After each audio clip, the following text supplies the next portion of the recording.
अस्सलाम वालेकुम नाज़रीन, आप देख रहे हैं प्रोग्राम 7 से 8। मैं हूँ किरण नाज। तो वो बड़ा सरप्राइज़ जिसकी बात हो रही थी वो हो गया है। सियासत में कुछ भी हरफ़े आखिर नहीं होता और आज इसका सबसे बड़ा सबूत यूसुफ रज़ा गिलानी का सेनेटर बनना है। कौमी असम्बली में अक्सरियत रखते हुए भी हफीज़ शेख को शिकस्त हो गई। गिलानी साहब को अपोजिशन इत्तेहाद के साथ 160 वोट मिलने थे, लेकिन उन्हें 9 वोट ज़्यादा मिले हैं। जाहिर है कि हुकूमती इत्तेहादियों ने गिलानी साहब को वोट दिया।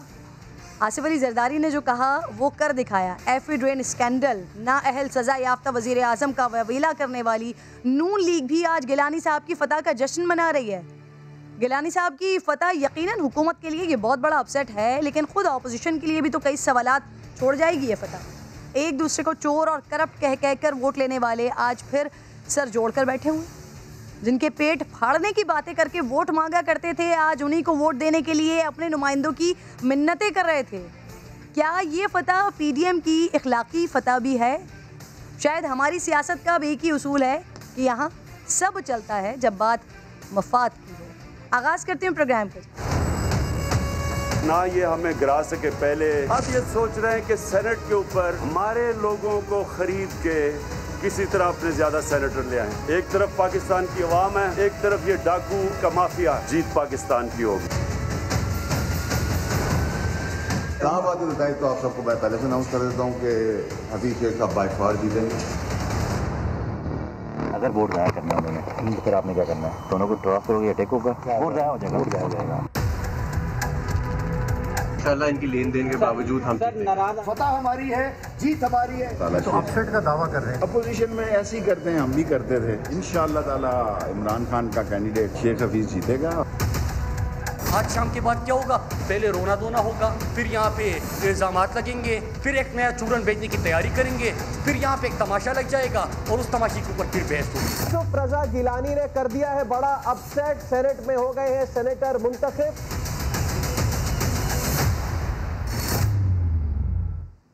प्रोग्राम में आपको खुशामदीद कहती हूँ नाज़रीन। यूसुफ रज़ा गिलानी साहब की जीत के बाद ये कहना बनता है कि सेनेट इलेक्शन जहाँ जरदारी साहब होते हैं फिर वो इलेक्शन जरदारी साहब का ही होता है। तो यहाँ पर ये बड़ा अपसेट हो गया है हुकूमत को।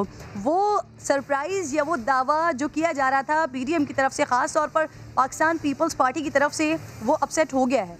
सेनेट इलेक्शन में हुकूमत ने जो एक दावा किया था कि वोट सारे पड़ जाएँ, पैसे हो जाएँ, लेकिन हफीज़ शेख की जीत यकीनी है। आज यूसुफ रज़ा गिलानी साहब जीत गए। खालिद अजीम साहब, सबसे पहले तो कमेंट कर दें, बहुत उतार चढ़ाव था, समझ नहीं आ रहा था कि आखिर होने क्या जा रहा है। दोनों तरफ ही नज़र आ रहा था कि जीत बड़ी यकीनी है, लेकिन ये यकीनी बेयकीनी में बदल गई है हुकूमत की।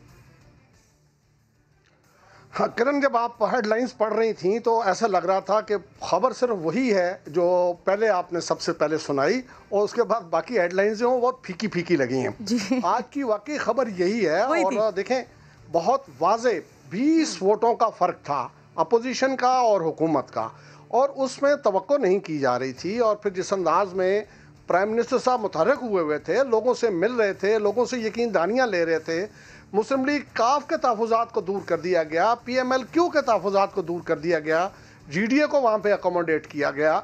ये सारी चीज़ों के बाद ये लग नहीं रहा था कि कहीं पे उनको कोई इस किस्म का मामला जो है वो होगा। लेकिन अब इस वक्त सूरत हाल ये है कि अपोजिशन ने अपनी स्ट्रेंथ से 9 वोट ज्यादा लिए हैं। जी बिल्कुल खालिद साहब, मैं माजरत कर रही हूँ क्योंकि कट करना पड़ा, लेकिन एतजाज़ अहसन साहब क्योंकि प्रोग्राम में साथ मौजूद हैं और ऑब्वियसली पाकिस्तान पीपल्स पार्टी के लिए, पीडीएम के लिए आज का दिन बहुत बड़ा दिन है। एतजाज़ अहसन साहब इस पर कमेंट करेंगे। सर, सबसे पहले तो खुशामदीद कहूँगी आपको प्रोग्राम में, मुबारकबाद भी कबूल कीजिए, बड़ा दिन है आप लोगों के लिए। सर, एक बार फिर जरदारी साहब ने जो कहा वो कर दिखाया, हुकूमती इत्तेहाद से 9 वोट छीन लिए। सर जी, वो छीने हैं या उन्होंने छीने हैं या पीटीआई ने खुद कंसीड कर लिए हैं, वो तो अपने अपने लोगों को अपने साथ रखना, गले लगा के साथ रखना, ये तो बुनियादी तौर पे अपनी जमात का काम होता है ना। और अगर वो, मेरा ख्याल है कि इमरान साहब ज़रा ज़्यादा तवज्जो देते अपने MP MNA MPs की तरफ। उनका दरअसल एक लिहाज से फर्स्ट टर्म थी, अपनी भी फर्स्ट टर्म थी नेशनल असेंबली में। पिछली दफ़ा वो मेंबर थे तो कभी तशरीफ ही नहीं दिलाए असेंबली में।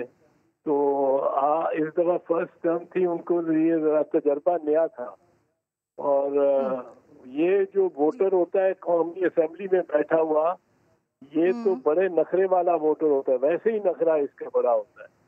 और ये जिनको तजर्बा हो वदारत करने का या ये कौमी असेंबली में पहले रहने का और या वजीर आज़म ही होने का, उनको ये इल्म हो जाता है कि इनका ये जो रूठता है, जब नाराज होता है कोई MNA या MPA, तो वो फिर उसको मनाना बड़ा मुश्किल होता है। तो पहले उसको रूठने देना ही नहीं चाहिए सर। और इसमें मेरा ख्याल है इमरान साहब को जरा प्रॉब्लम पड़ी है कि उनकी उन्होंने देखभाल नहीं की। मैं ये नहीं कहता हूँ कि उसको उनके लिए जी जी एतजाज साहब, सर मैं जानना आपसे ये चाह रही हूँ, आपने कहा कि छीन लिए या फिर वो नाराज अरकान, तो सर ज्यादा क्रेडिट किसको जाता है आज की जीत में, जरदारी साहब को या फिर PTI से नाराज होने वाले अरकान को? सर मेरा ख्याल है जरदारी साहब को ये क्रेडिट बिल्कुल जाता है कि उन्होंने एक बड़े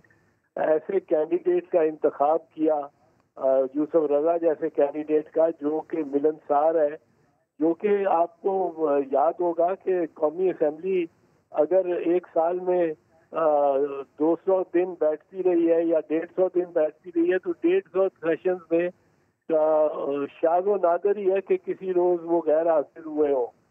तो वो बैठते रहे हैं। वो स्पीकर के तौर पे भी एक मकबूल स्पीकर थे, वजीर आज़म के तौर पे भी एक मकबूल वजीर आज़म थे। और ये तो अदालत ने निकाल दिया और अदालत ने भी गलत फैसला किया उनके खिलाफ, यानी वो अपने ही सदर को जाके एक स्विट्जरलैंड के मजिस्ट्रेट के आगे सरगू कर दें। ये तो आर्टिकल 248 इजाजत ही नहीं देता इस बात की, आइन की, पर उनको निकाल दिया गया। तो वरना वो एक पॉपुलर वजीर आजम थे, हाउस के अंदर अक्रॉस दी डिवाइड उनकी बड़ी मकबूलियत थी। और ऐसे शख्स को लाना ये यकीनन जरदारी साहब का बड़ा एक इंतखाब था। लेकिन अगर ये वोट कम हुए हैं तो मेरा ख्याल है वो उसकी वजह ज्यादा यही है कि इमरान साहब अपने वोटर्स को, अपने MNAs को उनके छोटे छोटे नखरे होते हैं, बड़े नहीं, कोई पैसे नहीं मांगता, पर वो मांगता ये है कि अगर मैं असेंबली में जाऊं प्राइम मिनिस्टर से बात करने, तो प्राइम मिनिस्टर मेरी बात सुन लेंगे, वहीं बैठे ही जाए और असेंबली में आते रहेंगे, अवेलेबल होंगे, टेलीफोन करूंगा ये मुश्किल है, वो बात करेंगे, उनका कोई अहमियत देंगे MNAs को। जी सर, टाइमिंग्स का फायदा उठाया गया है। एतजाज साहब, सर कैंडिडेट एंड पार्टी को चेयरमैन, सर दोनों के ओपिनियंस के हवाले से बड़े मुख्तलिफ रहे। गिलानी साहब को बड़े न्यूट्रल नजर आए इस्टेब्लिशमेंट इस बार, और जरदारी साहब से जब ये सवाल हुआ तो उन्होंने इसके जवाब में कहा कि कौन से मामले से दूर रहते हैं।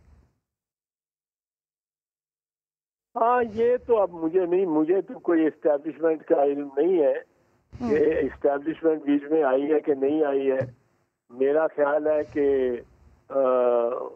को आजकल वो इम्प्रेशन देने की कोशिश कर रहे हैं कि हम जरा पीछे हट के और बैक स्टेज पे हुए हैं, क्योंकि उन पे प्रेशर इस्टेब्लिशमेंट पे बहुत डाला है, और खसूसन मरियम ने और बिलावल, चेयरमैन बिलावल ने, और खसूसन मरियम ने, चेयरमैन बिलावल ने तो फिर भी जरा डिप्लोमेटिक लहजा रखा है।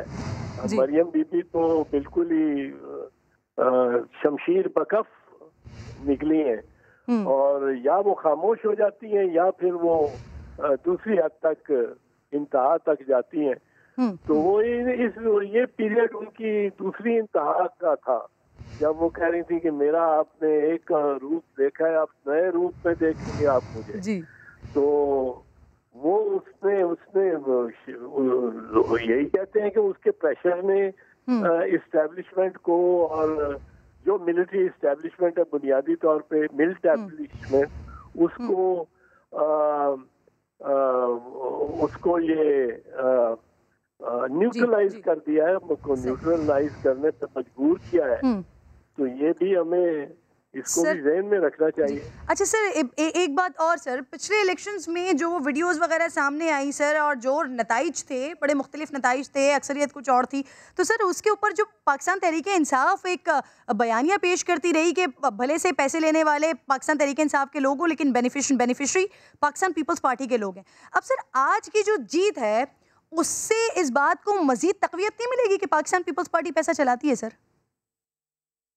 नहीं, इससे तो आप मेरा ख्याल है कुछ भी नहीं बता सकते या बता सकते आप। जहाँ तक ये वीडियोस की बात है, वीडियोस पे कोई फैसला अदालत करेगी तो कुछ उसका कोई फोरेंसिक उसका होगा, तो यूं ही तो नहीं है हम कंक्लूड कर सकते कि गिलानी के बेटे ने ये किया वो किया है, वो उसको ट्रैप किया गया है या वो फुट गया है या कई चीजें हैं। और पीटीआई की तरफ से पेशकश क्या थी और वो क्या जेन्युइन पेशकश थी कि वो जेन्युइनली लोग कर रहे थे कि वो वाकयातन वोट डालना चाहते थे, सौदाबाजी करना चाहते थे पीपल्स पार्टी या पीडीएम के साथ, या वो इसको ट्रैप करना चाहते थे। ये चीजें अब पता लगेंगी जब किसी मामले को किसी अदालत में वो ले जाया गया, तो फिर उसके बगैर तो ये नहीं हो सकता। आपको याद है हुकूमत का सारा फोकस वीडियो स्कैंडल पर ही है। जी जी जी जी, कर लीजिए, आप कंप्लीट कर लीजिए सर। नहीं, आप फरमाएं। मैं आपसे ये कह रही थी कि क्योंकि वीडियो स्कैंडल पर हम बात कर रहे थे, तो हुकूमत का सर सारा फोकस वीडियो स्कैंडल पर है, गिलानी साहब को नाअहल करवाने पर होगा सर। अली हैदर गिलानी की जो वीडियो है, आप समझते हैं कि ये वीडियो काफ़ी होगी हॉर्स ट्रेडिंग साबित करने के लिए सर? नहीं, वो मैं तो यही कह रहा हूँ ना, इस वीडियो के तो बहुत सारे मुज़मरात हैं, इसमें बहुत कुछ इसके बारे में कहा जा सकता है। आपको याद है कि जब वीडियो निकाली थी बल्कि पेश की थी एक प्रेस कॉन्फ्रेंस में मरियम बीबी ने, उसके बाद किसी जगह दिखाया गया, किसी जगह पेश किया गया, किसी अदालत में पेश किया गया, उस वीडियो को नहीं पेश किया गया, क्योंकि उसमें फिर जब फोरेंसिक होता है तो फोरेंसिक में पता लगता है कई दफा कि जिसने बनाई हुई है या जो पेश कर रहा है उसी ने इसमें इतनी कत्तो बरीद की हुई है, इसमें कट एंड पेस्ट किया हुआ है, जोड़ डाले हुए हैं कि वो पेश भी करने से गुरेज करते हैं। वो प्रेस कॉन्फ्रेंस में कह देना और बात है, पर जो उन्होंने कहा था कि अरशद मलिक के बारे में कि उसने ये इत्तराफ किया कि मैंने मियां साहब को गलत सजा दी है, वो अगर टेप अनट्यूटर्ड अनटेम्पर्ड होती तो उसके लिए तो खुद फौरन जाना चाहिए था ना मुस्लिम लीग नवाज को कि जनाब अदालत के सामने हाई कोर्ट सुप्रीम कोर्ट जहाँ फौरन कि इसको रिहा करें मियां साहब को, क्योंकि मैंने तो उस वक्त कहा था कि आज के दिन के बाद मियां नवाज शरीफ कहती है अपनी पार्टी के, और पार्टी जब चाहे छुड़ा सकती है अगर ये टेप जेन्युइन है और वो पेश करती है। जी ठीक, सही।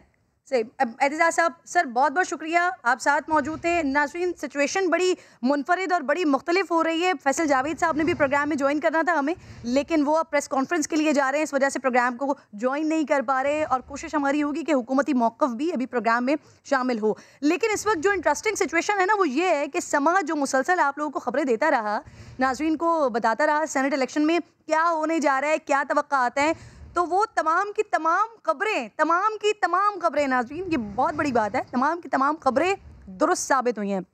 13 फरवरी समा ने खबर दी कि हुकूमत के 22 MNAs हैं जो कि गिलानी साहब की हिमायत करेंगे।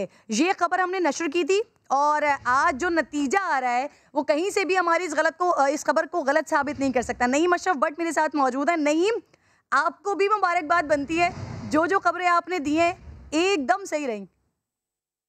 जी किरण, बेसिकली ये मुबारक पूरे समा टीवी के लिए है, क्योंकि ये टीम वर्क है, हम एक टीम की तरह काम करते हैं, जिसका मैं भी एक छोटा सा हिस्सा हूं और आप भी उसका एक बड़ा हिस्सा हैं।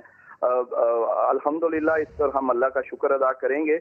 दूसरी बात ये जो आप कह रही थी 13 फरवरी को गालिबन किसी के जब वहमो गुमान में भी नहीं था कि गिलानी साहब एकदम इतनी बड़ी शख्सियत जो वजीर आजम रह चुके हैं, स्पीकर रह चुके हैं कौमी असम्बली के, वो एक सेनेट की सीट पर क्यों सामने आए। तो समा ने बताया कि 22 ऐसे MNAs हैं जिनमें कुछ इत्तेहादी भी हैं और PTI के भी हैं, जिन्होंने पहले यकीन दहानी करवाई, यूसुफ रजा गिलानी को हिमायत की और फिर उन्होंने इतना बड़ा स्टेप लिया है जिसमें गिलानी साहब के अपने भी ताल्लुक थे और कुछ जरदारी साहब और पीपल्स पार्टी के लेवल पर भी ये राबिते हुए।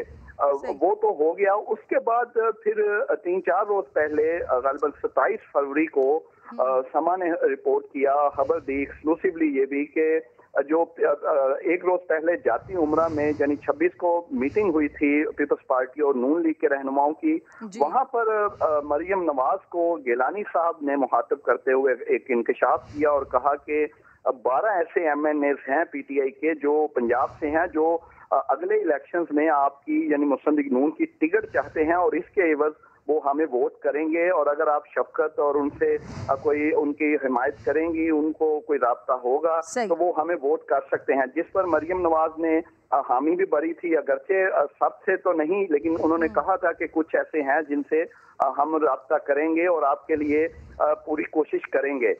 ये वो बात थी जो बहुत ज्यादा बाद में वायरल भी हुई, बहुत ज्यादा इस पर ले दे भी हुई और खास तौर पर गालिबन जो 13 फरवरी की इससे पहले खबर थी उस पर तो बहुत तनकीद भी हुई, कुछ लोगों ने शकुक व शुबहात का इजहार किया, लेकिन समा अपनी खबर पर कायम रहा और फिर उसको ऑब्वियसली नहीं। 13 तारीख जब लोगों के वहमो गुमान में नहीं था कि आगे 3 तारीख को होने क्या जा रहा है, उस वक्त आपने ये खबर दी, फिर 26 तारीख को आपने टेलीफोन कॉल्स की खबर दी, फिर 22 तारीख को आपने खबर दी, तो ये मुस्तकिल जो खबरें चली हैं और उसके बाद आज उन तमाम खबरों पर मोहर सख्त हुई है कि ये सारी की सारी सच की बुनियाद पर खबरें समा टीवी की जानिब से नाजरीन तक पहुंचाई गई हैं। सिंध में भी बड़ी डिफरेंट सिचुएशन नाजरीन हो रही है।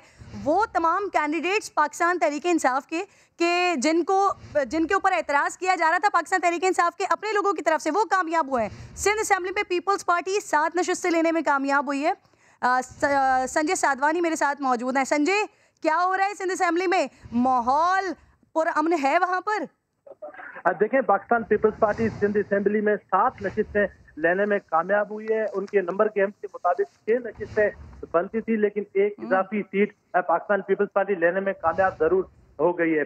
लेकिन बड़ा अपसेट जो यहाँ पर हुआ है वो ये है कि 7 वोट जो है मुत्तहिदा अपोजिशन के गायब हुए हैं और वो 7 वोटों ने पाकिस्तान जो तहरीक इंसाफ है उनके इत्तेहादी जमातों से एक सेनेट की नशिस्त जो है वो छीन ली। अगर ये 7 वोट अगर गायब ना होते या फिर पाकिस्तान पीपल्स पार्टी को ना पड़ते तो सूरत हाल डिफरेंट होती और पाकिस्तान तहरीक इंसाफ की जो अपोजिशन की इत्तेहादी जमातें हैं जिसमें GDA MQM शामिल हैं तो वो 3 जनरल नशिस्तें आसानी से लेकर कामयाब हो जाती। अब मैं आपको नंबर गेम बताऊं जो काफी इंटरेस्टिंग सूरत हाल है।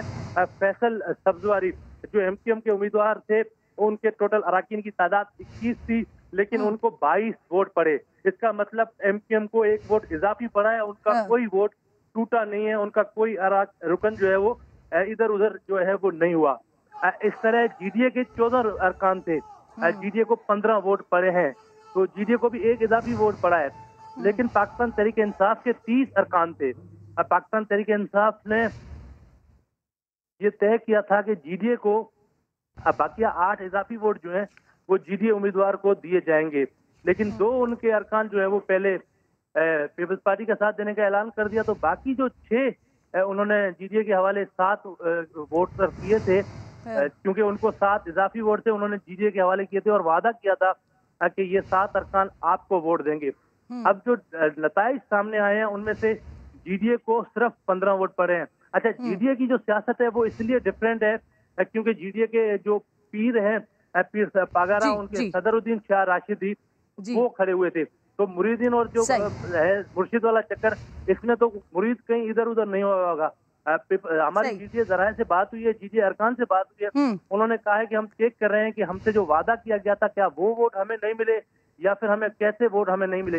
अच्छा, पूरे इलेक्शन में 7 वोट जो है 8 वोट टोटल अपोजिशन को कम हुए और 7 वोट जो है वो पाकिस्तान पीपल्स पार्टी को इजाफी मिले। 1 वोट जो है वो तमाम सिंध असेंबली में और पाकिस्तान पीपल्स पार्टी की तरफ से जो सरप्राइजेस थे वो सरप्राइजेस अब आया हो रहे हैं। कौमी असेंबली में, सिंध असेंबली में खालिद अजीम साहब साथ मौजूद हैं, इसके साथ साथ आबिद जुबैरी साहब बैरिस्टर मेरे साथ मौजूद हैं प्रोग्राम में। मैं आपको खुशामदीद कहती हूँ।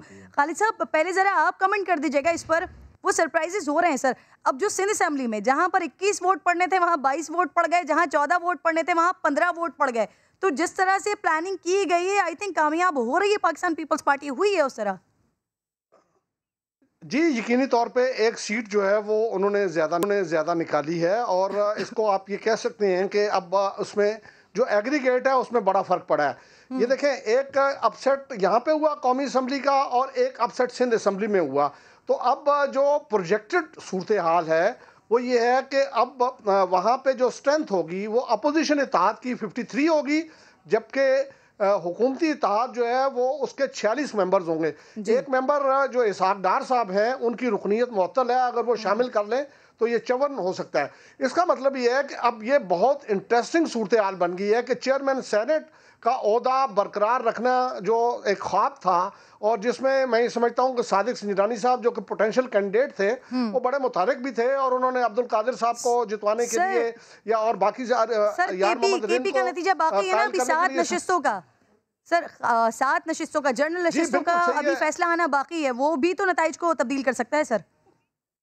जी, ये अब तक की जो प्रोजेक्टेड सूरत हाल है ना, हम ये समझते हैं कि एक सीट पीपल्स पार्टी ने वहां से इजाफी ले ली है, एक सीट उसको विफाक में इजाफी मिल गई है। तो जो वो नंबर गेम है उसकी जो कैलकुलेशन है उसके मुताबिक अब पोजीशन 53 और 46 की होगी, यानी 7 का फर्क है। अब अपोजिशन की बढ़तरी जो है, जो पहले तवक्को की जा रही थी कि वो शायद 3 वोट की होगी, अब वो 7 में तब्दील हो गई है। इसका मतलब यह है कि अब चेयरमैन सेनेट और डिप्टी चेयरमैन सेनेट का इलेक्शन जो है उसके बाद फिर एक मरतबा अपर हैंड जो है वो अपोजिशन को मिल गया है। और ये जो प्राइम मिनिस्टर साहब से लेके नीचे तक सारे लोग कह रहे थे कि ये इलेक्शन हो लेने दो, फिर उसके बाद हम देखेंगे कि लेजिस्लेशन में कौन रुकावट पैदा करता है, और लेजिस्लेशन के लिए फिर हमें सेनेट में भी मतलूबा अक्सरियत हासिल हो जाएगी और हम आगे चलेंगे। पहले भी फिगर कम आ रहा था, लेकिन उसमें यह था कि अगर 2-4 मेंबर अपोजिशन के स्लिप होते तो बाआसानी ये अपना वहाँ पे मामला कानून साजी का कर सकते थे। लेकिन अब तो बहुत डिफरेंस नुमाया है, और इसमें अब ये लग रहा है कि चेयरमैन और डिप्टी चेयरमैन सेनेट की सीट जो है वो फिर से एक मरतबा अपोजिशन की तरफ जाने वाली है। सादिक सिंजरानी साहब जो हैं, जिस वक्त वो जीते थे तो उस वक्त मुस्लिम लीग नून की हुकूमत थी, उस वक्त भी उन्होंने हुकूमत के उम्मीदवार राजा ज़फ़रुल्लाह को हराया था, और अब इस वक्त अगर वो हुकूमत के उम्मीदवार होकर जाएंगे तो जो भी अपोजिशन का उम्मीदवार होगा वो उनको बाआसानी शिकस्त दे सकता है। लेकिन वहाँ पे भी चूँकि खुफिया रायदही के ज़रिए वोटिंग होनी है, तो फिर मुमकिन है जैसा अपसेट आज हमने गिलानी साहब और हफीज़ शेख के इलेक्शन में देखा है उस किस्म का कोई अपसेट आए। लेकिन बज़ाहिर जो फिगर्स आ रहे हैं तो उसमें प्रोजेक्टेड स्ट्रेंथ यही बनती है 53 और 46 की, जिसमें 7 की बढ़तरी जो है वो अपोजिशन को इस वक्त हासिल होती दिखाई दे। इस्लामाबाद के इलेक्शन के हवाले से एक बात जो है वो मैं ज़रूर करूँगा, वो ये है कि अगरचे PDM की जो खातून उम्मीदवार हैं वो हार गई हैं, लेकिन उन्होंने भी जो अपोजिशन की मजमूई स्ट्रेंथ है उससे 1 वोट ज़्यादा लिया है। ये दुरुस्त है एतजाज साहब की बात भी, और मैं भी दिन में ये कह चुका हूँ कि हफीज़ शेख साहब एक ऐसे फ़र्द हैं जिनका लोगों से कोई रब्तो ज़ब्त नहीं है, बहुत से लोग उनसे नाराज़ है ज़ाती हैसियत में भी।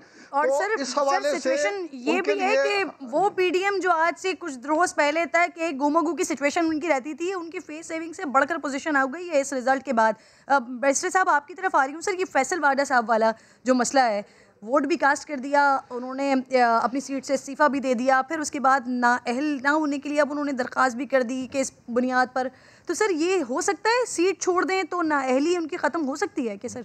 शुक्रिया, अस्सलाम वालेकुम। वालेकुम सलाम। ये देखिए फैसल वाडवा की जी उन्होंने सुबह रिज़ाइन कर दिया था, क्योंकि कानून जो कहता है आइन के अंदर आप 2 जगह के मेंबर नहीं हो सकते, तो उन्होंने पहले रिज़ाइन किया, फिर उन्होंने कंटेस्ट किया इलेक्शन।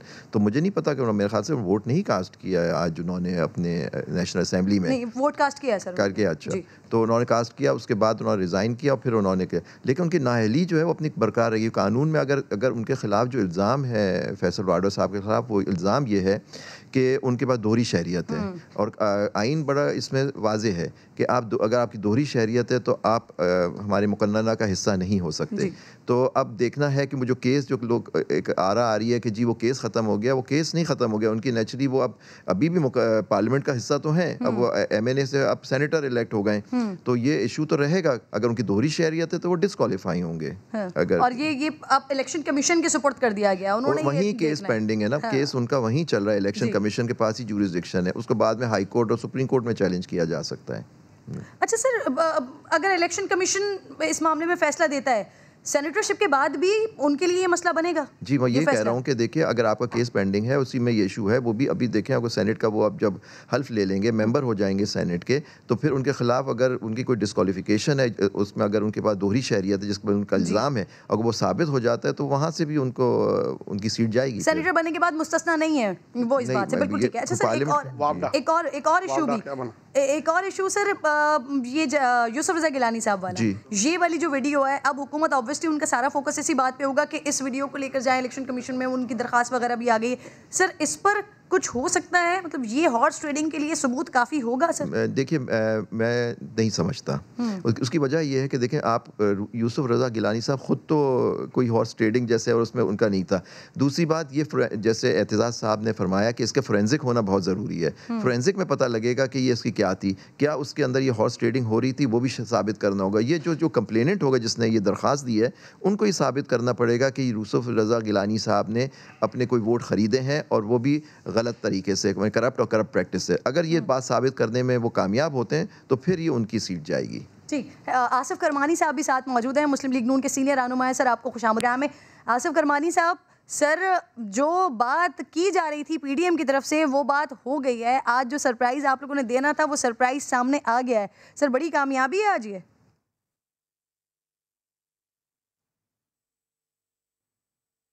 बिस्मिल्लाहिर्रहमानिर्रहीम।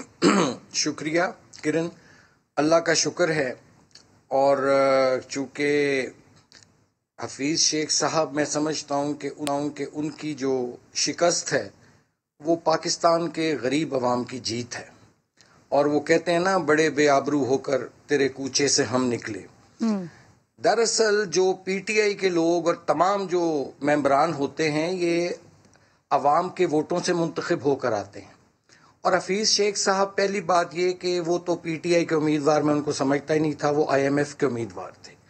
और उन्होंने आईएमएफ की तलवार से जिस तरह गरीब का गला काटा, जिस तरह यहाँ महंगाई की, लोग अपने बिल नहीं दे सकते थे और महंगाई का आलम था एक आपके सामने, तो जाहिर है जो अरकान असेंबली हैं इनकी नज़र अगले इलेक्शनों पर भी होती है। इन्होंने हलकों में भी अपने जाना होता है हर वीकेंड पे, और जब ये अपने हलकों में जाते हैं तो फिर लोग इनको सवाल करते हैं कि तुम किस शख्स को वोट दोगे, जिससे तंग आकर एक बाप ने अपने बच्चे नहर में फेंक दिए महंगाई और बेरोजगारी से तंग आके।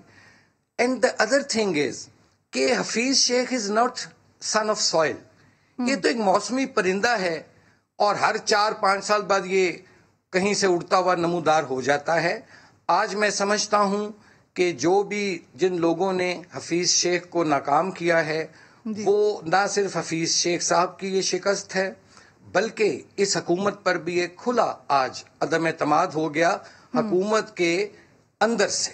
मैं ये अर्ज करना चाहूँगा कि कौमी असम्बली में जहाँ हुकूमत अपनी कल तक 181 वोटों की बरतरी पर एतरा रही थी, आज कुदरत के फैसले हैं। अल्लाह ताला की ज़ात बहुत बड़ी है कि जिस तरह 2.5 सालों में गरीब अवाम का माशी कत्लेआम किया गया, आज उसका खमियाजा हफीज शेख साहब ने भुगत लिया। एक मैं यहाँ बात करना चाहूँगा कि एक ज़माने में भी चंद दिनों पहले, महीनों की बात है, कि हफीज शेख साहब से किसी ने पूछा, सहाफ़ी ने, कि जी उस वक्त टमाटर जो था वो 400 रुपए किलो बिक रहा था, तो मौसूफ ने कहा कि वो तो 17 रुपए किलो बिक रहा है।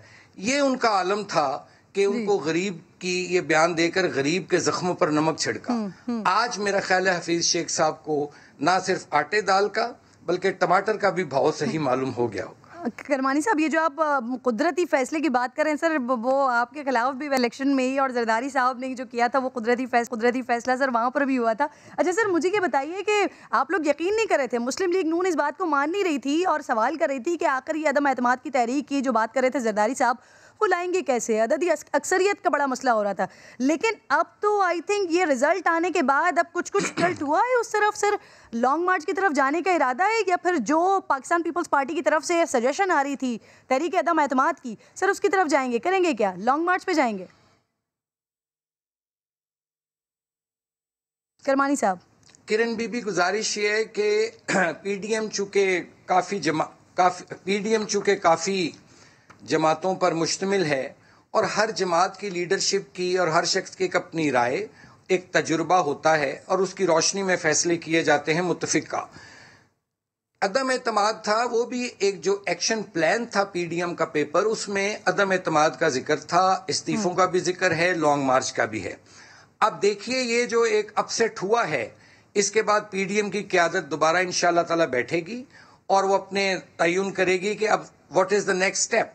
इंशाअल्लाह ताला मैं समझता हूं कि आज की कामयाबी के बाद, और ये बहुत बड़ी एक कामयाबी है कि आइंदा भी जो भी पीडीएम कदम उठाएगी, जिसमें पीपल्स पार्टी, नून लीग और दीगर जमातें हैं, मौलाना साहब हैं, वो वही कदम उठाएंगे जो पाकिस्तान के और उसके अवाम के मफाद में होगा। और पाकिस्तान और उसके अवाम के मफाद में मैं ये समझता हूँ कि इस हुकूमत का जाना बहुत अब ज़रूरी है, क्योंकि ये हुकूमत पिछले 2.5-3 सालों में डिलीवर करने में नाकाम हो चुकी है। और सिवाय इन्होंने इल्ज़ामात की सियासत के, झूठ की सियासत के, लोगों की पगड़ियाँ उछालने के कुछ नहीं किया। इसलिए वो कहते हैं ना कि जी का जाना ठहर गया, सुबह गया या शाम गया। इंशाअल्लाह ताला पीडीएम अवाम की, गरीब अवाम की जो महरूमियाँ हैं, जो मुश्किलात हैं, उनको सामने रखते हुए आइंदा के फैसले करें। अच्छा करमानी साहब, ये वाला जो आप ये वो जो हुकूमत के जाने की आप बात कर रहे हैं सर, जब से ये पीडीएम की मूवमेंट का आगाज़ हुआ है, ये तब से ही मैं सुन रही हूँ ये दिसंबर तक नहीं रहेगी, फिर नया साल नहीं देख सकेगी। बहरहाल अब क्योंकि आज की विक्ट्री के बाद आप लोग ये बात करें सर, लेकिन मरियम बीबी जो उन्होंने अभी कुछ दिनों पहले कहा कि अब आप मेरा दूसरा रूप देखेंगे, तो सर वाकईतन उनका अब दूसरा रूप इस तरह से दिखाई दे रहा है, वो बिल्कुल तमाम मामले पर खामोश हैं। पंजाब में जो सीट एडजस्टमेंट हुई उस पर भी वो बात नहीं कर रही हैं, आज भी किसी मामले पर उन्होंने बात नहीं की, कल के इशाइये में भी वो खामोश रही। सर ये पुरस्कारियत, ये खामोशी, सर इसकी कोई वजह?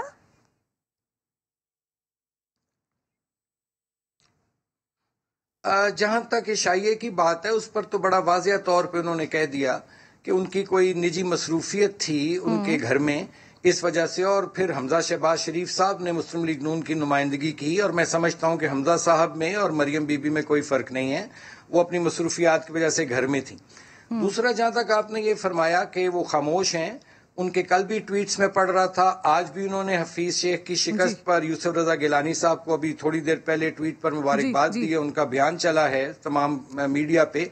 जहां तक रह गई पंजाब में बिला मुकाबला, आपने जिस तरफ किरण बीबी इशारा किया है, मैं समझता हूं कि जो पार्लियामेंटेरियंस होते हैं उनको उनका राइट ऑफ वोट एक्सरसाइज करने का जरूर मौका मिलना चाहिए। और मेरी अपनी जाती राय भी ये है कि मैं इन बिला मुकाबला चीज़ों में बिलीव नहीं करता, लेकिन अब एक चीज़ हो गई है, मिल बैठ के जो भी फैसला हुआ, तो अब हमें आगे बढ़ना चाहिए, आगे चलना चाहिए। और आज की जो फतह है उसके बाद हमें इस मुल्क के गरीब अवाम के जो भी मफाद में पॉलिसियां हैं वो बनानी चाहिए, इलेक्टोरल रिफॉर्म्स लाने चाहिए, इस महंगाई के खात्मे के लिए जिदोजहद करनी चाहिए, और पाकिस्तान को हकीकी मानों में कायद आज़म का पाकिस्तान बनाने की तरफ हमें अब कदम उठाना चाहिए। सही। अच्छा सर, सेनेट इलेक्शन हमेशा ही बड़ा दिलचस्प होता है, लेकिन इस बार बहुत ज़्यादा दिलचस्प रहा। करमानी साहब, आप इस बात को मानेंगे सर कि इस बार तो पीडीएम की अपनी साख भी स्टेक पर थी, इस वजह से बहुत ज़्यादा ये मेहनत हुई है जो कुछ होता रहा है पिछले दिनों?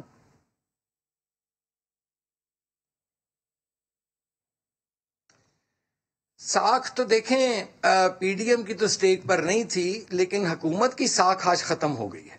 हम तो बड़े अरसे से कह रहे थे, और मैं तो बड़े अरसे से ये कहता था कि हफीज़ शेख साहब जो हैं ये IMF के एक एजेंडे पर हैं, ये पाकिस्तान में गरीब मुकाओ एक एजेंडे पर चल रहे हैं। लाइट बुझ गई जी आपकी। गरीब मुकाओ एजेंडे पर चल रहे हैं, तो मैं नहीं समझता कि अगर इस पे कोई, बल्कि पीडीएम को तो आज एक बहुत बड़ी फतह अल्लाह ताला ने नसीब की है।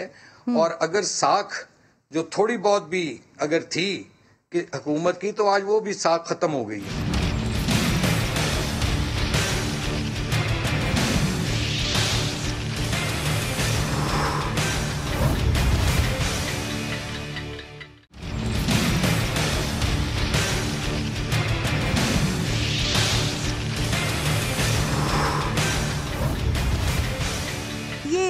पीडीएम की फतह तो है, ये अखलाकी फतह भी कह लें इसको। देखें जी, फतह तो फतह है। अब इखलाकी का लफ्ज़ जो है किसी ज़माने में PTI ने बहुत तसलसल के साथ यूज़ किया था, और अब भी शायद वो इस हवाले से ये जो यहाँ की फतह है इसको इसी किस्म का कोई नाम दें। लेकिन असल चीज़ तो ये है कि इस चीज़ को ज़रूर देखने की ज़रूरत है कि ओपन वोट नहीं था, और ये जब खुफिया दायदही के ज़रिए लोगों को मौका मिला तो बहुत से लोग जिनका अपना कोई इख्तलाफ राय है वो उन्होंने इसका इजहार किया। उनको पता है कि अगर वो बजट के मौके पे अपनी पार्टी की लाइन के खिलाफ वोट देते तो वो नाअहल हो सकते थे आइन के आर्टिकल 63A के तहत। इसी तरह से अगर अदम एतमाद की तहरीक आएगी तो उसमें भी थोड़ी सी डिफ़िकल्टी यही है कि पार्टी लाइन के मुताबिक उनको वोट देना पड़ेंगे, वरना वो 63A के तहत नाअहली की तलवार उनके सर के ऊपर लटक जाएगी। लेकिन ये बहुत बड़ा अपसेट इस लिहाज से है कि हुकूमत जिसका क्लेम ये था कि उसके पास 180 वोट हैं, उसके वोट सिमट कर 164 हो गए शेख साहब के केस में, और 174 हुए फौजिया अरशद साहिबा के केस में। वहाँ पे भी उनका एक डिक्लाइन आया। वेयर एज PDM, जिसके बारे में हम कह सकते थे, वो सारे कहते थे कि उनका शहराजा बिखर चुका है, उनके आपस में इख्तलाफात हैं, उसके लोग टूट रहे हैं, जमील शरकपुरी साहब का और बहुत लोगों का हवाला दिया जाता था। उन्होंने जो सबसे कमज़ोर सीट थी फरजाना कौसर साहिबा की, वहाँ पे भी ना सिर्फ ये कि अपनी स्ट्रेंथ पूरी रखी बल्कि एक वोट उन्होंने अपनी स्ट्रेंथ से ज़्यादा लिया है। खालिद साहब, इस पर कमेंट करें सर। इस आपकी बात से आगे बढ़ा रही हूँ, इस पर कमेंट कीजिएगा। मैं इसी बात पर कमेंट करमानी साहब से भी लूँगी। सर, अभी जो एतजाज़ अहसन साहब बात कर रहे थे कि ये छीनी नहीं गई है, ये नाराज़गी पाकिस्तान तहरीक इंसाफ के अंदर जो मामलात गड़बड़ हैं, जो इत्तेहादियों के साथ मामलात गड़बड़ हैं, ये उसका फ़ायदा, उसका एज हासिल किया गया है। खालिद साहब, ऐसा ही हुआ है क्या?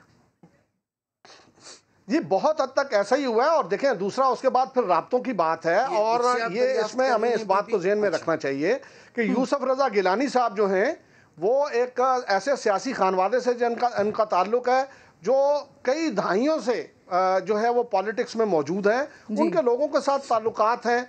फिर जैसे आपने आसिफ जरदारी साहब का कहा, यकीनी तौर पे सारी की सारी पार्टियां जो हैं उन्होंने मुतहर्रिक होके लोगों से राब्ते किए हैं, और उसका भी कोई आउटकम जो है वो हो सकता है। और चूँकि खुफिया रायदही का मामला था, लोगों के पास इस बात की गुंजाइश मौजूद थी कि वो पर्दे में ये सारा सिलसिला जो कर सकें। अच्छा, वीडियो की बात आपने दो जगह की है, आबिद ज़ुबैरी साहब से भी, उससे पहले एतजाज़ साहब से भी, और जुज़वी तौर पे आसिफ किरमानी साहब से। उस पर मैं एक बात आपको जो कहना चाहता हूँ वो ये है कि जज अरशद मलिक साहब की वीडियो का केस जब सुप्रीम कोर्ट में आया था तो सुप्रीम कोर्ट ने दोबारा जब वो केस भिजवाया हाई कोर्ट को, क्योंकि वहाँ पे अपील ज़ेर समाअत है, तो उसमें जस्टिस आसिफ सईद खोसा साहब जो उस वक्त चीफ जस्टिस थे, उन्होंने क्राइटेरिया ले डाउन किया। 10 पॉइंट्स उन्होंने दिए हुए हैं, और जिसका हमने आसान लफ्ज़ों में तर्जुमा ये किया था कि अगर ये क्राइटेरिया है तो फिर किसी वीडियो को दुरुस्त साबित करना इंतहाई मुश्किल है। और उसमें सबसे पहली शर्त तो ये है कि वो जो वीडियो बनाने वाला है उसको मंजरे आम पे आना पड़ेगा और बताना पड़ेगा कि उसने ये क्यों वीडियो बनाई। ये सुप्रीम कोर्ट के उस फैसले का एक जुज़्व है। तो मैं ये समझता हूँ कि वो जो अली गिलानी साहब वाली वीडियो का मामला है उसको अगर कहीं चैलेंज करेंगे तो ये मुश्किलात ज़रूर सामने होंगे। अलबत्ता इखलाकी तौर पे शायद उसको डिफेंड करना PDM के लिए इतना आसान ना हो, क्योंकि बहुत वाज़े लफ्ज़ों में वो चीज़ें नज़र भी आ रही हैं, और अली गिलानी साहब ने खुद एतराफ़ किया कि उन्होंने उनको वोट के डिस्टार्शन के लिए कहा। और ये जो हमारा इस वक्त राइज कानून है, इलेक्शन एक्ट 2017, उसमें ये करप्ट प्रैक्टिस के ज़ुमरे में आता है एब्सटेन करने का मामला। और ये अब देखना पड़ेगा कि क्या किसी को वोट ज़ाया करने की तलकीन भी एब्सटेन के मुतरादिफ है। ये सारी चीज़ें जो हैं ये बहरहाल इसके अदालत के फैसले की मोहताज हैं। अलबत्ता वो जो क्राइटेरिया वाली बात जो मैंने की है वो आप ज़रूर ज़हन में रखिएगा कि वो जो 10 पॉइंट्स हैं जो वज़ा किए थे जस्टिस आसिफ सईद खोसा ने, उनको सामने रखना पड़ेगा। सही। करमानी साहब, मैं आपकी तरफ आ रही हूँ। सर, जुबैरी साहब का चाह रही हूँ ज़रा कमेंट इस बात पर ले लूँ। सर, वो सिक्रेसी वाली बात हुई, सदर साहब का रेफरेंस, फिर उसके बाद इलेक्शन कमीशन के पास ही वापस आ गया ये मामला। अब जो सारी सूरत हाल खुल के आई है, अब क्या हो सकता है? यकीनन ऐसी भी सुनने में आ रही है बातें कि वज़ीर आज़म साहब भी अब नाराज़गी का इजहार करें फैसल वाडा साहब से, माफ़ कीजिएगा, जो वोट गलत पड़ा वोट गलत दिया शहरियार साहब ने, उस पर नाराजगी का इजहार किया, तो ऑब्वियसली अब ये मामला प्रोलॉन्ग होगा, आगे जाएगा। हो क्या सकता है इस पर? इलेक्शन कमीशन के पास है जो मामला, उसके तनाजुर में। देखिए, इलेक्शन कमीशन के पास जो मामला है वो सुप्रीम कोर्ट ने जो अपनी ओपिनियन दी है उसके अंदर उन्होंने कहा है कि वो वर्ड यूज़ किया है रिक्वायर्ड, डायरेक्ट नहीं किया उनको, रिक्वायर्ड किया है कि आप मॉडर्न टेक्नोलॉजी इस्तेमाल करते हुए इस इलेक्शन को फेयर बनाएं कानून के तहत। अब जैसे आपके तज्ज़ियाकार ने फरमाया हाजी साहब ने कि ये जो इलेक्शन एक्ट है उसके अंदर खुद सीक्रेसी प्रोवाइडेड है। वो आपको याद होगा कि ऑर्डिनेंस इन्होंने इशू कर दिया था जो उसको भी सब्जेक्ट कर दिया था टू द ओपिनियन, वो तो ख़त्म हो गया ऑर्डिनेंस। तो अभी इस वक्त एज ऑफ द लॉ आज जो कानून है उसमें अंदर सीक्रेसी है सेनेट के इलेक्शन की, और अगर सीक्रेसी कोई वायलेट करता है उस पर सज़ा प्रोवाइडेड है कानून के तहत। तो ये सीक्रेसी अब उन्होंने सुप्रीम कोर्ट ने हवाला दिया कि सीक्रेसी को जो करने का जिसको इख्तियार दिया गया है वो इसको इलेक्शन कमीशन को दिया है। लेकिन उन्होंने दो चीज़ें बड़ी अहम कही हैं उस फैसले उस ओपिनियन में। उसमें एक बात कही है कि इलेक्शन जो होता है वो आइन के तहत होता है और सीक्रेसी होती है। तो ये दो चीज़ें लेकिन साथ में कहा कि जिंदगी भर या सारी जिंदगी नहीं हो सकती। लेकिन उसका तरीक़ाकार मुरतब नहीं किया। देखिए हमारे पास अभी उनका पूरा फैसला नहीं आया, ये शॉर्ट ऑर्डर है। उसमें वो क्या कहते हैं आगे जाके वो मुअज़्ज़ज़ अदालत, वो हमें इंतजार करना पड़ेगा। लेकिन इस वक्त उन्होंने फिर भी उस चीज़ को छोड़ दिया गया है इलेक्शन कमीशन के ऊपर। तो सर जो चीज़ मुरव्वजा आइन है उसके मुताबिक तो आज जो भी कुछ हुआ है तो उस पर सियासी तौर पर बयानबाजी हो सकती है, सियासी तौर पर लानतान हो सकती है, लेकिन इसके अलावा कुछ नहीं हो सकता। जो चीज़ें मैं आपके प्रोग्राम मुख्तलिफ प्रोग्राम देखता हूँ कि इस मुल्क के हमारे सानिया ये इस मुल्क का है कि कोई इलेक्शन देखें, इलेक्शन एक जीतता है एक हारता है, लेकिन इस मुल्क में कोई तैयार ही नहीं होता कि वो हार गया। वो एक जेन्युइन तरीके से भी आदमी हार सकता है। अब देखें आपके अरकान नाराज़ हैं, इनको ज़रूर इल्म होगा पार्टी को, जब भी वो चाह रहे थे ओपन बैलेट हो जाए, वो नहीं हुआ। आपने देखा कि वो 180 जैसे आपके अभी लोगों ने फरमाया यहाँ कि 180 उनको वोट मिलने थे, वो मिलके उनको 164 रह गए। तो ये चीज़ें अब इस पे आपको अपनी देखना पड़ेगा। ये नहीं कि जी जैसे और चेक करने पड़ेंगे पार्टी के अंदर जो मामला नाराजगियां होती हैं ये होती हैं, तो ये सब चीज़ें आपको ये तो इसका सियासी हल ढूंढना पड़ेगा, ये कानूनी हल नहीं है इसका। करमानी साहब, सर मैं आपका कमेंट इस पर चाह रही थी, जब से ये पीडीएम का आगाज़ हुआ स्पेशली मुस्लिम लीग नून की तरफ से, मरियम साहिबा की तरफ से, नवाज शरीफ साहब की जानिब से बहुत ज़्यादा सख्त तनकीद की गई, बार बार एस्टैब्लिशमेंट का नाम लिया जाता रहा, on and off Pakistan People's Party की तरफ से भी बात हुई, लेकिन अब जब ये सेनेट का मामला शुरू हुआ, जब यूसुफ रज़ा गिलानी साहब से बात होती है, उनको एस्टैब्लिशमेंट का किरदार इसमें न्यूट्रल दिखाई देता है। जरदारी साहब इसके लिए आज कहते हैं कि कौन से मामले में आपको अलग दिखाई देते हैं, शायद खाकान अब्बासी साहब अलग राय रखते हैं। सर आपकी क्या राय है इसमें?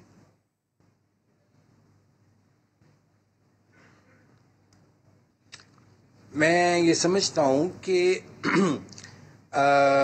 नवाज शरीफ साहब ने वोट को इज्जत दो की जो बयानियाँ हैं उनका, उसकी भी जो और पीडीएम के प्लेटफॉर्म से भी उनका ये बयानिया जो है वो अवाम में मकबूल हुआ है काफ़ी। तो आज उस बयानिए की तो जीत हुई है। जहाँ तक बात आपने की है अपना दूसरा क्या आपने फरमाया था, आपकी आवाज़ ब्रेक कर गई थी। सर मैं आपसे राय जानना चाह रही थी इस हवाले से। मुख्तलिफ जो लोग थे पाकिस्तान पीपल्स पार्टी के या मुस्लिम लीग नून के, उनकी मुख्तलिफ राय थी, मैं आपकी राय जानना चाह रही थी। करमानी साहब आवाज़ आ रही है आपको? सर मेरी किस हवाले से? सर एस्टैब्लिशमेंट का किरदार किस हवाले इस पर से मैं जानना चाह रही थी बीबी।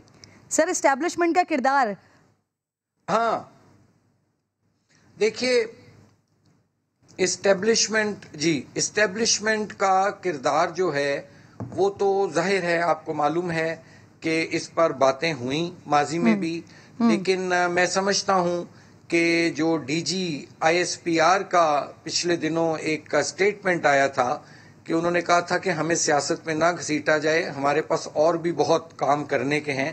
तो मैं समझता हूँ कि उनकी जो बात है उसको हमें देखना होगा कि इस्टेब्लिशमेंट जो है वो वाकई ही अगर उसका कोई किरदार पहले रहा है और अब वो कोई उसमें किरदार अदा नहीं करना चाहती, क्योंकि उन्होंने तो खुल के कहा कि हम सियासत में नहीं आना चाहते और हमें सियासत में मत घसीट। असल मसला ये है कि इस मुल्क में जो इतनी एक जिसको कहते हैं ना एक बदएतमादी या बेएतमादी की फिजा काफी अरसे से पैदा हुई है और सोसाइटी में इतनी ज्यादा पोलराइजेशन हो गई है। असल मसला उससे निकलना बहुत जरूरी है और जो हमारे रियल इश्यूज हैं, जो लोगों के कौम का जो मसला इस वक्त है वो है महंगाई। अब उसकी तरफ तो इस हुकूमत ने बिल्कुल तवज्जो नहीं दी है।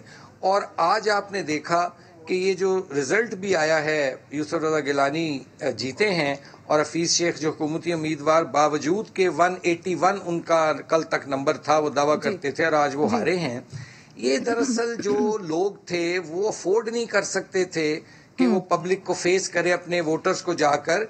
तो मैं समझता हूँ कि आज एक फेयर इलेक्शन हुआ है और ये बड़ी खुशाइन बात है, और इसमें हमें भी चाहिए और एस्टेब्लिशमेंट को भी चाहिए, बल्कि तमाम जितने भी इदारे हैं इस मुल्क के, वो अपने आइन के तहत, दायरा कार के तहत रहकर काम करें तो कोई मसला नहीं होगा इंशाल्लाह। सही सर, एक और चीज़ भी बड़ी, यूसुफ रजा गिलानी साहब के जब ये सेनेटरशिप के लिए मुकाबला शुरू हुआ, उस पर पाकिस्तान पीपल्स पार्टी की तरफ से ये भी कहा गया कि ख्वाहिश है कि चेयरमैन सेनेट भी यूसुफ रजा गिलानी साहब को बनाया जाए। तो अगर ये प्रपोज किया जाता है, मुस्लिम लीग नून खुशामदीद गएगी सर इस बात को?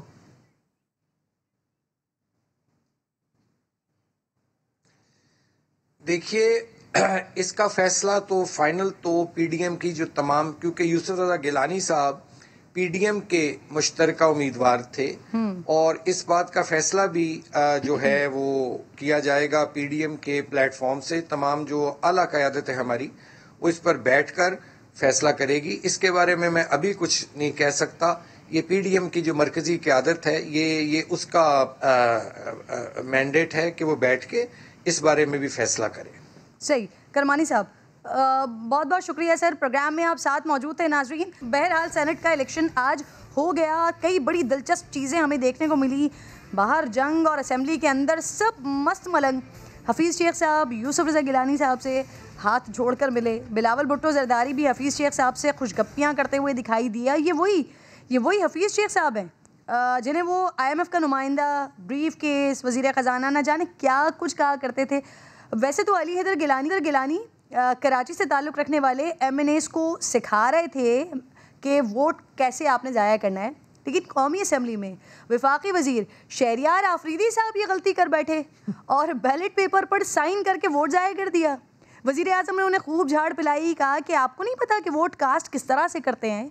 सबको तरीक़ाकार बताया गया था कि वोट कैसे कास्ट करना है। इस पर ऑपोजिशन वालों के तबसरे जो हुए हैं वो बड़े दिलचस्प हुए हैं, सुनिए ज़रा। वोट रिजेक्ट हो गया, ये किसने कहा आपको वोट रिजेक्ट हुआ? अफरीदी वो दस्तखत करके आ गया है। ये गलती नहीं है, ये गलती ऐसी गलती जो है ना अल्लाह करवाता है। दरअसल जानबूझ के उन्होंने किया कि ताकि वो हफीज शेख साहब को वोट भी नहीं देना चाहते और फिर कहेंगे वो हमारे से गलती हो गई। और भी बड़ी दिलचस्प चीज़ें होती रही नाज़रीन आज सारा दिन, लेकिन प्रोग्राम का वक्त ख़त्म हो गया। तमाम मेहमानों को मैं बहुत बहुत शुक्रगुजार हूँ आज की शिरकत के लिए। इंशाअल्लाह मुलाकात होगी आपसे कल। अपना ख्याल रखिए। अल्लाह निगहबान।